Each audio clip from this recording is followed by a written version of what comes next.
Hello student, how are you. आज मैं लेकर आई हूँ आपके लिए भारत की खोज पाठ्य पुस्तक जो कक्षा 8 में पढ़ाई जा रही है, उसका जो दूसरा पाठ है तलाश, उसके प्रश्न उत्तर। तो बच्चों, पहले हम पढ़ेंगे लघु उत्तरीय प्रश्न के उत्तर हम जानेंगे। प्रश्न उत्तर शुरू करने से पहले एक रिक्वेस्ट करना चाहती हूँ कि आप मेरे चैनल को लाइक करें, शेयर करें और सब्सक्राइब जरूर करें। अगर आप इसे सब्सक्राइब करेंगे तो जो मेरी आने वाली वीडियो है, हर किसी भी पाठ की जो प्रश्न उत्तर हैं जो मैं अपलोड करूंगी, तो सबसे पहले वो आपको मिल जाएंगे।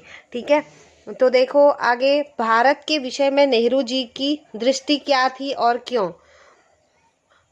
जो तलाश है उसका दूसरा पार्ट, उसका ये प्रश्नोत्तर है। भारत के विषय में नेहरू जी की दृष्टि क्या थी और क्यों। तो देखिए यहाँ पे, भारत के विषय में नेहरू जी की दृष्टि यही रही कि भारत के अतीत में अवश्य ही ऐसी दृढ़ता रही है जिसके कारण उसका अस्तित्व कभी डगमगाया नहीं। कितने ही झंझावतों के पश्चात भी उसने अपने आप को स्थिर बनाए रखा। यदि हम पिछले 5000 वर्षों का विश्लेषण करें तो पाएंगे कि जो भारत में है उसका मुकाबला पूरा विश्व नहीं कर सकता है।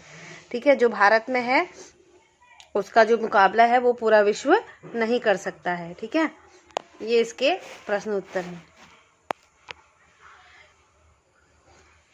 नेक्स्ट क्वेश्चन देखिए।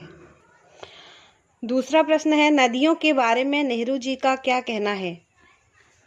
उत्तर इस प्रकार है, पर्वतों से निकलकर भारत के समतल मैदानों में बहने वाली नदियों ने उन्हें अपनी ओर बहुत आकर्षित किया। यहाँ और लिखा है, ये और होगा, अपनी ओर बहुत आकर्षित किया।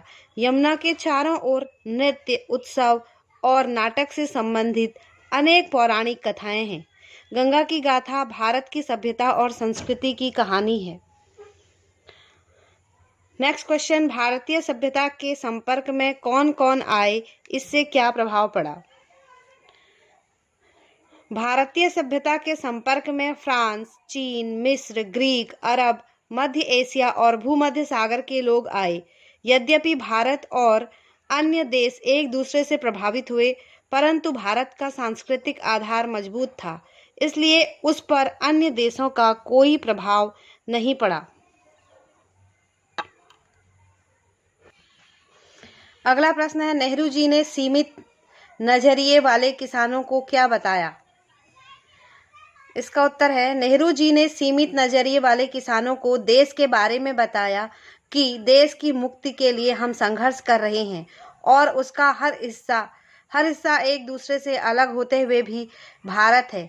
उन्होंने किसानों को उनकी साधारण समस्याओं से भी अवगत कराया। नेक्स्ट क्वेश्चन है, भारत के अतीत की झांकी से नेहरू जी ने क्या निष्कर्ष निकाला।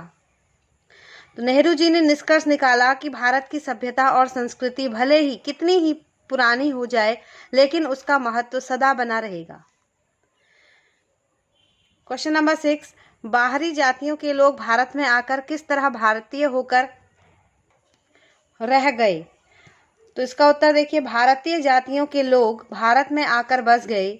उनकी कई पीढ़ियां बीतने के बाद यहूदी, पारसी और मुसलमान जैसे बनकर रह गए। जिन भारतीयों ने इन जातियों के धर्म को अपनाया, वे धर्म परिवर्तन करने के बाद भी भारतीय ही बने रहे। अब हिंदुस्तानी ईसाई कहीं भी जाए, उसे हिंदुस्तानी ही कहा जाएगा। तो ये थे जो पाठ तलाश है, तलाश के प्रश्न उत्तर। भारत की खोज कक्षा 8 में पढ़ाई जाने वाली। इसके आगे के पाठों के प्रश्न उत्तर यूं ही आपको मिलते रहेंगे। तो लाइक, शेयर, सब्सक्राइब करना ना भूलें और मिलते हैं अगली वीडियो में।